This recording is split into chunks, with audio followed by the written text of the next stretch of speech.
We're going to try a balance sheet example here. Rogers Costume Shop has current assets of $443 and net fixed assets of $949. The firm has bonds outstanding of $317 and net working capital of $178. What is the firm's equity? Always go to your question. You're being asked about the firm's equity. And if you skim through the problem quickly, you can see that you're given current assets, net fixed assets, and bonds, all of which are on the balance sheet, and then net working capital, which uses components that are on the balance sheet. So it's a good idea to draw your balance sheet template so you can kind of see what's going on here. So here's our balance sheet template. We start with our balance sheet identity, assets equals liabilities plus equity, and then we fill in our 6 main parts of the balance sheet. So we know that assets is made up of current assets plus net fixed assets, liabilities is made up of current liabilities plus long-term debt, and equity is made up of common stock plus accumulated retained earnings. We were also given net working capital, so it's a good idea to write down that equation as well. Net working capital is current assets minus current liabilities. So now that we have our template and the net working capital equation written out, we can go ahead and start filling things in. The problem tells us that current assets are $443, so we have a place for that on our balance sheet template. We'll go ahead and fill it in under current assets. And we're told that net fixed assets are $949, so we'll fill that in net fixed assets on our asset side of the balance sheet. The problem also tells us that we have bonds outstanding of $317. We know that bonds are long-term debt, so we'll put that under our liabilities section next to long-term debt. And then we're told that net working capital is $178, so we can fill that in our net working capital equation at the bottom. And while we're there, the problem also gave us current assets, which we put on our balance sheet, but since it's a component of net working capital, we'll fill it in here as well. So current assets are $443. So this is everything the problem gave us.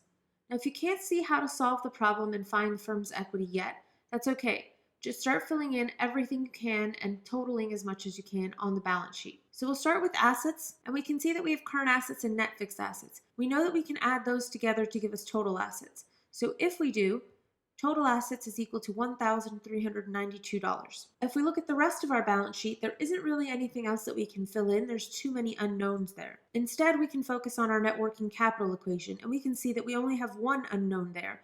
That's an algebra equation that we can solve for current liabilities. So far we have $178 is equal to $443 minus current liabilities. Since we're solving for current liabilities, we'll subtract $443 from both sides. The $443 cancels out on the right-hand side, and on the left-hand side, we're left with a negative $265 equals a negative current liabilities. To get rid of the negative current liabilities, since we're solving for just current liabilities, we multiply both sides by a -1, and that gives us $265 equals current liabilities. So our current liabilities are equal to $265, and we can go fill that in on our net working capital equation and also under the liabilities section as our current liabilities. Now that we have current liabilities and long-term debt, we can solve for our total liabilities. So if we add $265 to $317, that gives us total liabilities of $582. Now we should be able to see that at the bottom of our balance sheet, we actually have an algebra equation here.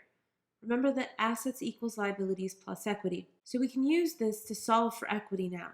We'll rewrite our equation assets equals liabilities plus equity, and our assets were equal to $1,392 and our liabilities were equal to $582.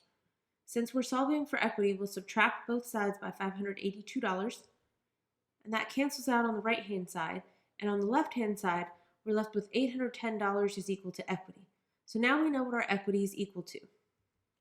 So we'll go ahead and plug it into our balance sheet. Equity is $810, and that's what the question was asking us. What is the firm's equity? It's $810.